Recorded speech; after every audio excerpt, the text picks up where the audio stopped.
I'm Amber, And I'm Tay. and this is the Mood Swing Chronicles. Welcome back to yet another week, episode 10, Thriving Out Loud, where we talk about where we are in our journey to thrive and not just survive, and what that looks like for us. And if we're not quite there yet, what we hope it looks like for us, and hopefully we'll get there soon. So we'll go ahead and get started. I'm so excited for this episode because there definitely is such a big difference between surviving and thriving. hmm And so that's my first question is what does that difference look like for you? Um, as far as mental health, Yeah, or just in general. I don't know. I feel like I'm in the middle right now. I'm thriving in Mm. certain parts of my life, especially like career wise, even home life. But it's some things that I'm still surviving in, Mhm. like setting boundaries with people, and yeah. So how do you know that you're thriving in some areas and just surviving in others? What's Well, the work is difference? easy. Career Okay. is easy. They let you know where what you're doing good, what you're doing bad at. So I also know with that. My kids will tell me if I'm not up to par with being, oh, you're not that present. You haven't been present that much. Or da da da da. So I can.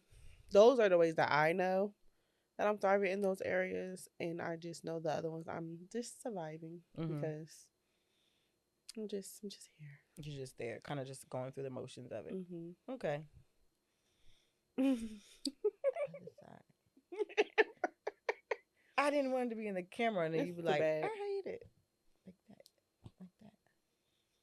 On the corner, Here, it's still there. here. It's white. That's what I'm literally Hi. like. Huh. You're gonna be like, oh my gosh, Amber, why didn't you tell It's like the little. I can't say it right now because of where we at. You might want to tell you in the car. me? Uh, Okay,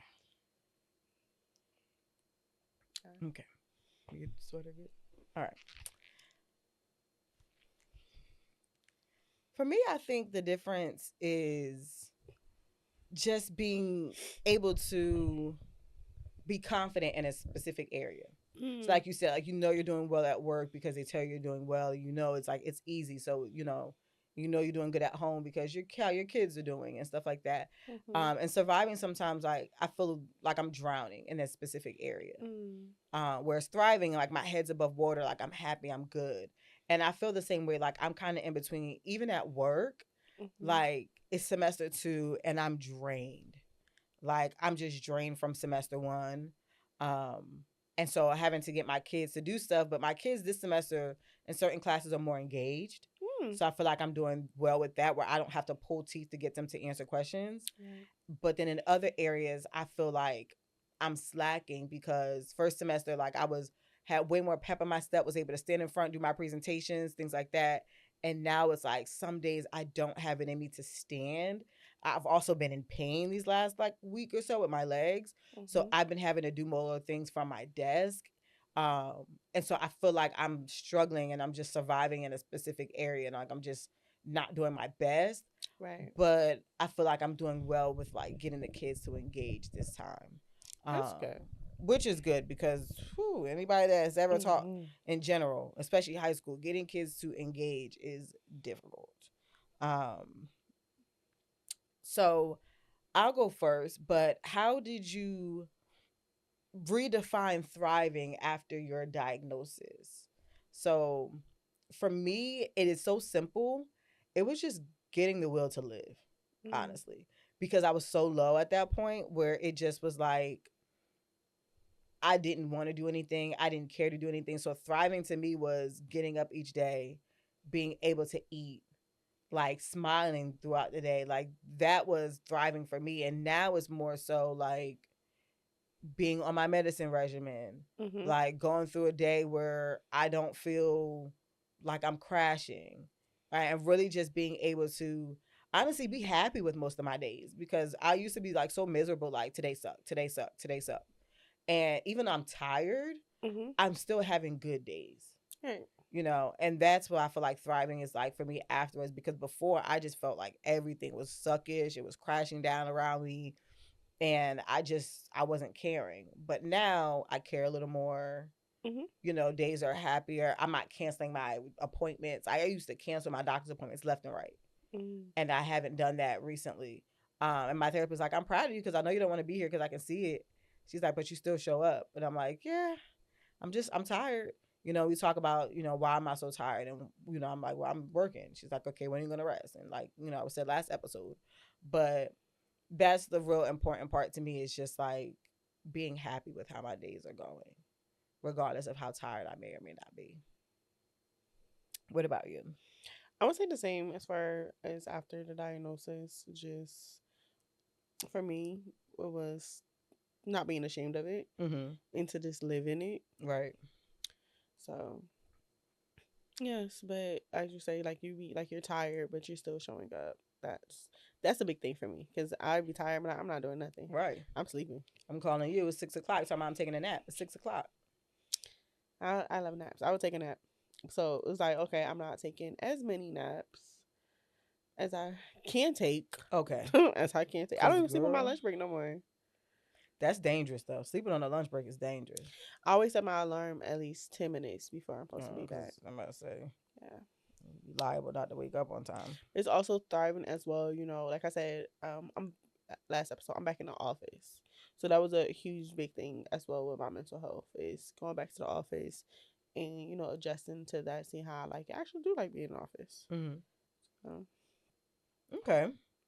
So we're both in therapy, and we both have our medicine regimen, which I think I've found my holy grail because I got back on my lithium like I wanted to, and it's been working well. I feel like better than the Wellbutrin in certain was. parts of the life, extra mean, I'm not nobody's extra meaner. extra mean, When? mean Give an Mia. example. I can't think right now. Exactly, because it hasn't happened. It has. Not. It has. I wish you could record FaceTime calls with the sound. You can screen record, you just got no sound sometimes. Because my issue said, Amber, you be a little mean. Yeah. I think y'all think I'm being mean, but it's just me being not mean to me. Mm-mm. Anyways, how has therapy and medication played a role in your ability to thrive? Oh, therapy. My therapist, he holds me very accountable for my actions, and so, and also if I can be honest with him. So, and he also know when I'm not being honest. Mm-hmm. And with my medicine though, that I've taken, if I don't take my medicine, I already know what's going to happen. Yeah. So I make sure I take my medicine. And I notice if I just take one of my medicines and not both of them together, it's just like taking no medicine sometimes because they play a big part with each other. Right. It's just happening though. Crazy. I've been mean. She been crazy. So, follow up question to that: what has therapy taught you recently? Then. Recently, I'm gonna say not anything because we just been um really just going over what has been this was been going on for the past years. So nothing recent. I'm just learning to still work on what he told me to work on. Okay. Just being present, saying no. That's what the big thing has been. No, no, no, And I'm no, proud of you no, for doing that. no, no. And people just be like, well, you've been doing this, you've been acting weird, you've been doing. It's also like I'm allowed to say no. Yeah. I'm allowed to say no. I'm allowed to say I don't have it because I may have it, I may not have it, and I don't have to do anything that I don't want to do. Period. So, okay, take that back. To use my free will as Okay. I bench it, as I would like to. Okay. Um, What about you? I think therapy is playing a really big part for me right now because, like you said, my therapist definitely holds me accountable. And she told me recently, she was like, our sessions have been very surface level Mm, because you have been too afraid to like really dig deep into stuff. And I'm like, I feel like, I talk. She's like, I get a good 20 minutes of deep conversation with you. But I'm a person like when I feel like, oh, stuff getting too serious, I like try to make it more lighthearted because I'm like, ooh, that's a little mm. deep. I don't want to do all that right now. But that's what therapy is for. Um, and so I'm working on that, and I have my borderline personality workbook that I've been working through.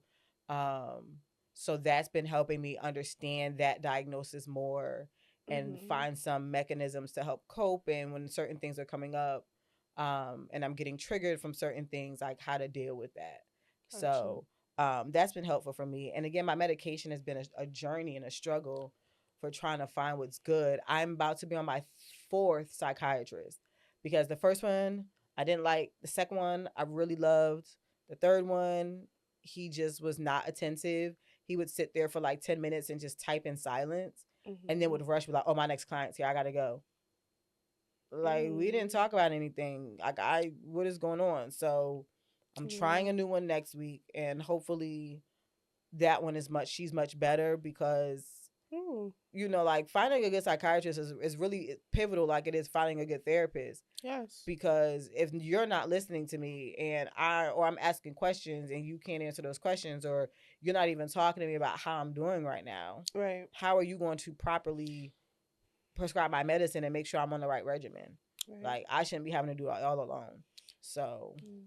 I just thank God for my little duo, and yeah. they talk to each other too. So I know if I lie in therapy and I tell the truth with my other provider, or vice versa, they're gonna talk to each other, and one of them gonna call me. Like, why Mm. did you lie? Why did you lie? And so she holds me accountable as well too. Yeah, and see, I don't necessarily, even though my therapist and my psychiatrist are through the same network, they Mhm. don't speak to each other. Mm. And so now I'm about to go through a new psychiatrist. I'm going to have to do a whole other re-intake Yeah. of what I just talked to three other psychiatrists about. Even though they have their notes, they're like, "Oh, we have to do it all on." I'm just like, I don't feel like going through an Yeah, you hour have of my every file. yeah, Just read like it. nothing has changed. So I'm hoping that, but therapy has definitely taught me like to be more vulnerable within therapy, and to just like I'm already very self-aware. Like Mhm. I'm a person, I'm very self-aware of what's wrong. I Yes. just don't always know how to fix it. Gotcha. And that's really why I'm in therapy, is to figure out how to fix it and get past certain things. And she always asks like, well, what do you want to work on this year? And I'm like, I want to work on this. And she's like, well, are you willing to do this? And I'm like, she's like, okay, well then like you have to give me something here. Right. And so just trying to find that balance of like, and I told her like I just need to find the will to want to do something. Like I have these ideas of what I want to do, but I don't have the energy. Like I'm so drained in my daily life. I don't have the energy to want to get up and do anything. Right. And she's like, okay, well, you're the only person. And she told me recently, she was like, nobody's coming to save you. And that hit hard. She was like, you have to save yourself. Right. And I'm just like, I feel you. I was like sat there, like she was just giving me her whole rundown and then like telling me like about myself. She was like, you have to save yourself. If you want to do something, you have to find the will to get up and do it. And so that's what it's been teaching me, is like save yourself. You are your own superhero. True. Like there's nobody else here to do it for you. So I'm learning how to do that a little more now. That's good. Um you already just talked about this, but your boundary of using your free will and saying no. Mhm. How has that changed your life, saying no more often? Um, it's actually made my life a little bit more complicated. I will say, especially in Mm. certain relationships with people. I'm just saying no. They just because I don't know. I made a post the other day on Thursday. I don't like being the oldest. I don't like it. Next lifetime, I always say I want to be the youngest or the only child. Um, because when you're the oldest, especially the oldest girl, you're put into a position that you never asked for. Your label, the strong one, the responsible one. You have to look out for this person. You have to be that person. But with that also comes the part in being the emotional support, not only for your younger siblings, but you learn everybody around you in your household. Like you have to not only regulate your emotions, but other people's emotions. And you're also being a mediator in certain situations that you should not be the mediator in.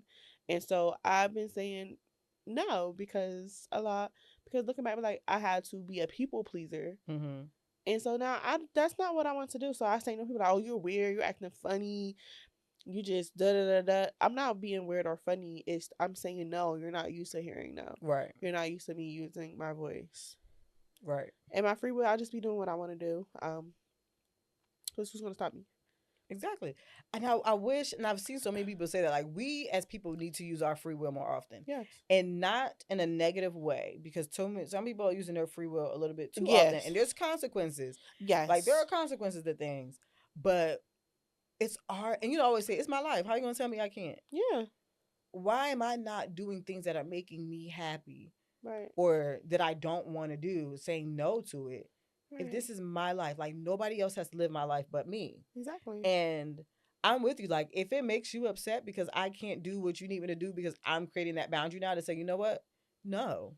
Right. Then oh well. Because even if you ask me something and I do have it, no. Because it's mine and I don't have to give it. I'm not obligated. You are not obligated to take care of anybody but your kids. That's it. And my dad literally reminds me that all the time.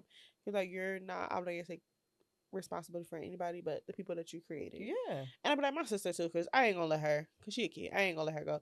But I saw her too, and we talk, once you finish high school, I don't have to do anything. Nope. I was like, even now I don't have to do anything, but I'm never gonna not do anything for her. But she knows that. But I don't have to. And that's like, that's a start for the conversation. The big conversation on social media is Glorilla and her sister. And a lot of people are like, oh, well, she has the money. They struggle together. Da da da da. She should help her sister. Why? Why do I have to help you? Right. You didn't pull the gun out on me. You are bashing me on social media. Yeah. And it's like, I've been big for how long? And now you decide to come out and say this. Was it because I didn't give you what you asked for? Yeah. Is that what it is? Yep. And I just feel like I wouldn't have, I don't know. I would give my siblings some money. And that's it. What you, after you run out, that's you. Right. We have the same 24 hours in a day. Yeah. And it's one of those things because you did hear like, oh, a lot of people are commenting on that and like, family is always family. You should take care of family regardless. Family is not always just family. No. Family is sometimes your biggest enemy. Haters. And then the fact that, oh, now it comes to find out that she pulled a gun. Not everybody's like, that's totally different. Why is it different now? Family is family, right? So you're saying regardless of how much I've been hurt by family, because I made it big, I'm obligated to take care of 10 plus my parents. It was 10 of them. Yeah, no. And parents. And some of them are older. And this is not like her, she has an older sister. You don't hear her older sister speaking on her. Yeah. And some are like, oh, she treat the younger siblings. They said that she had them like slaves and housemaids. Okay, they can leave. The parents can come get them. That's the truth. They can leave. Nobody's holding you against your will to do anything. Exactly. So people to this person, he was like, because he come from a big family. So he was like, you wouldn't. No, I don't have to. I'm not obligated to do anything for anybody, especially certain. They were like, take care of your family. Like, yeah, meet a family. And because, wow, they wouldn't help me. Mm-hmm. I can literally be drowning and I can tell you I'm drowning. But, oh, I'm going to pray for you. Right. Not even reach out a hand. Not reach out a hand. You have a solution to help me with all my problems. You ain't going to do it. So why would I do that for you? Yeah. Wish you well. Me and my family, we always have our family call on Sundays. Mm-hmm. It's 6 of us on that call.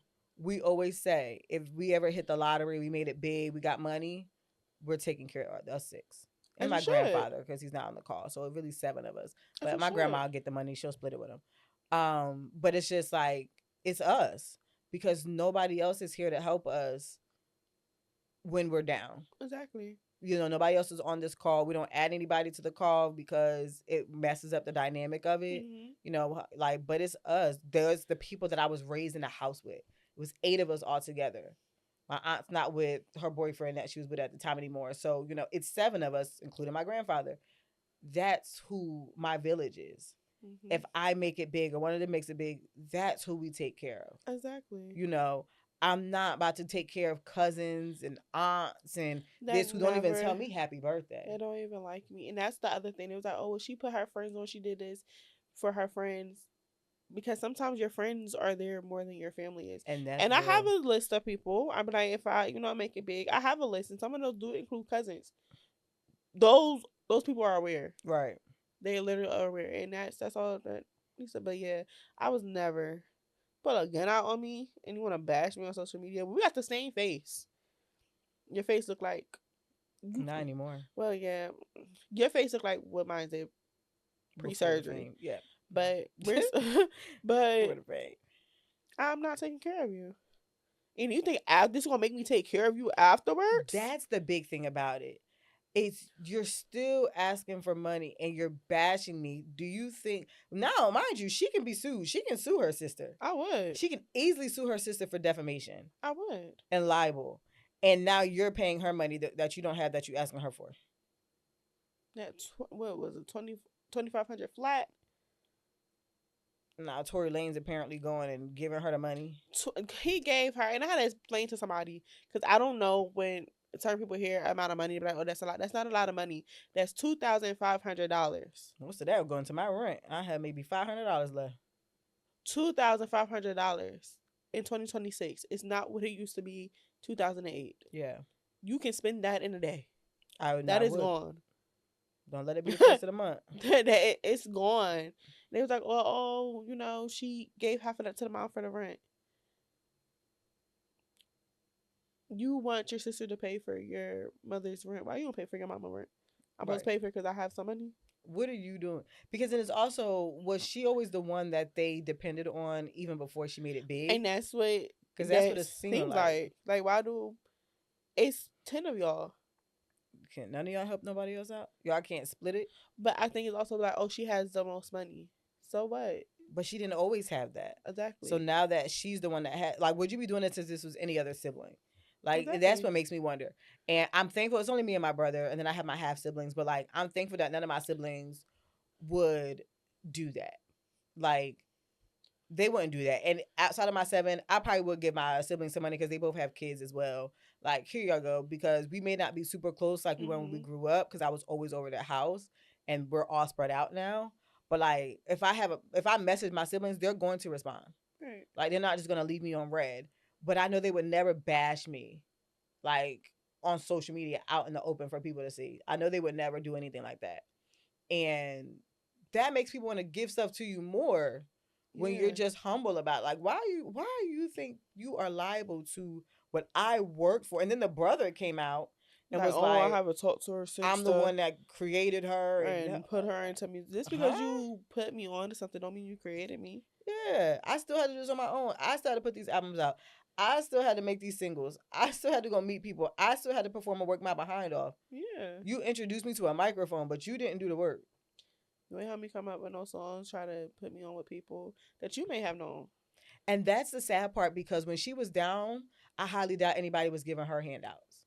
Mm-mm. But now that she's thriving and that she's out here, people want a part of that. Yeah. And that's not fair. Because they feel like they struggled with you. And that's the part that, like,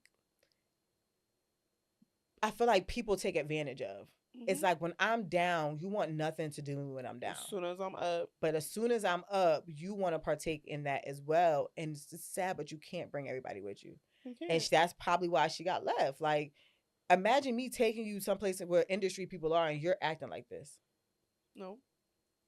You know how they're going to look at me and be like, did you saw her sister?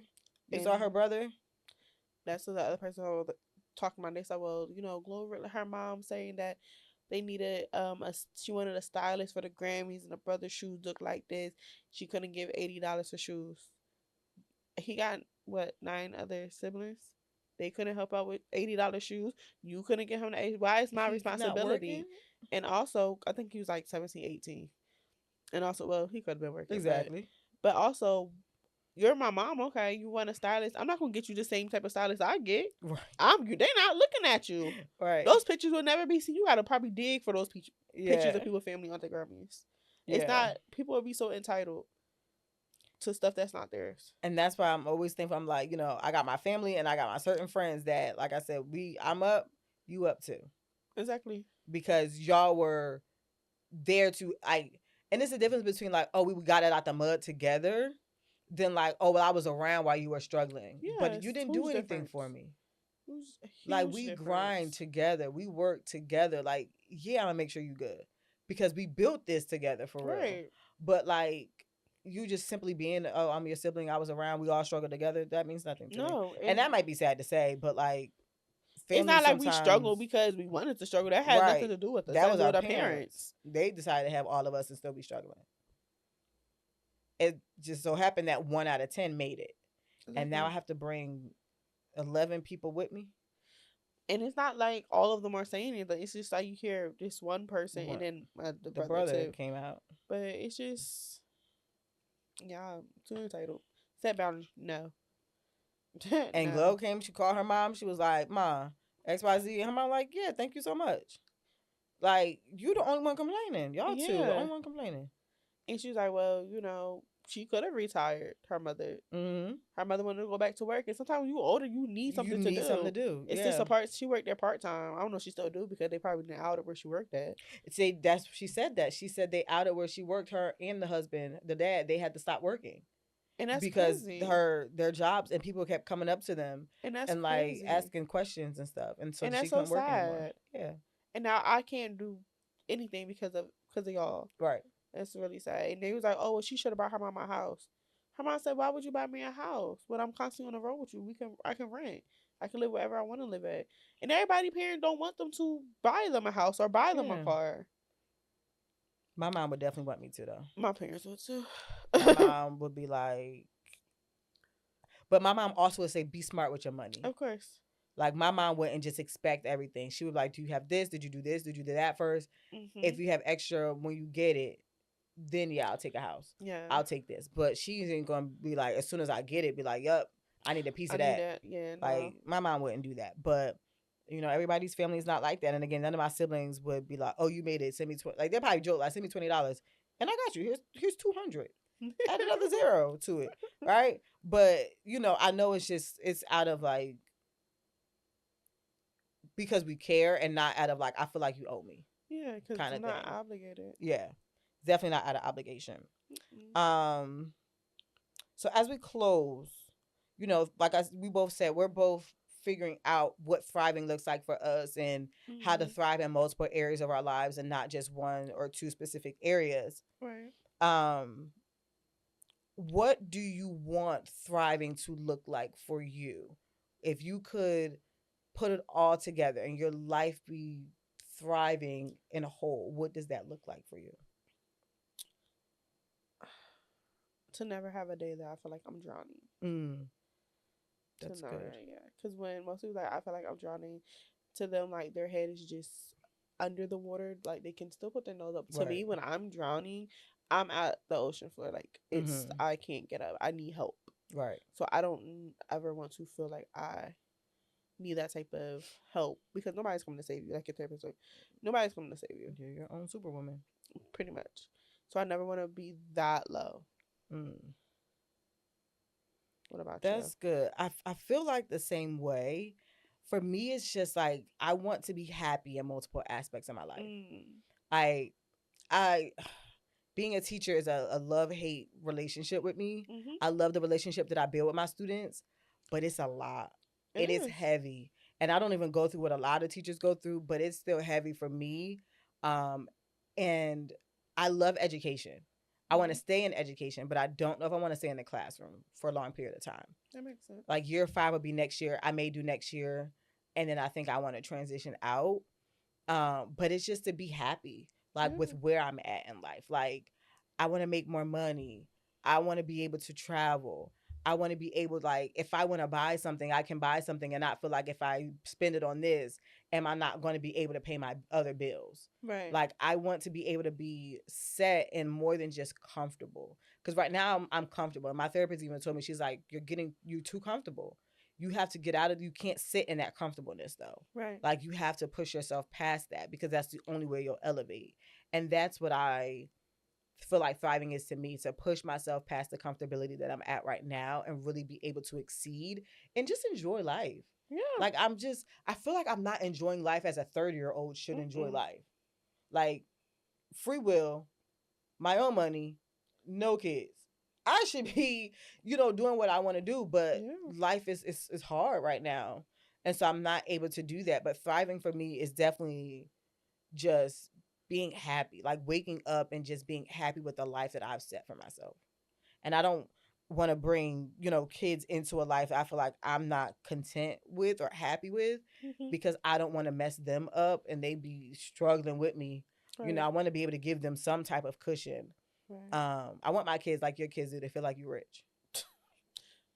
Even if I was to show them my account, Javon be like, you got a hidden account somewhere. You got money. Yeah.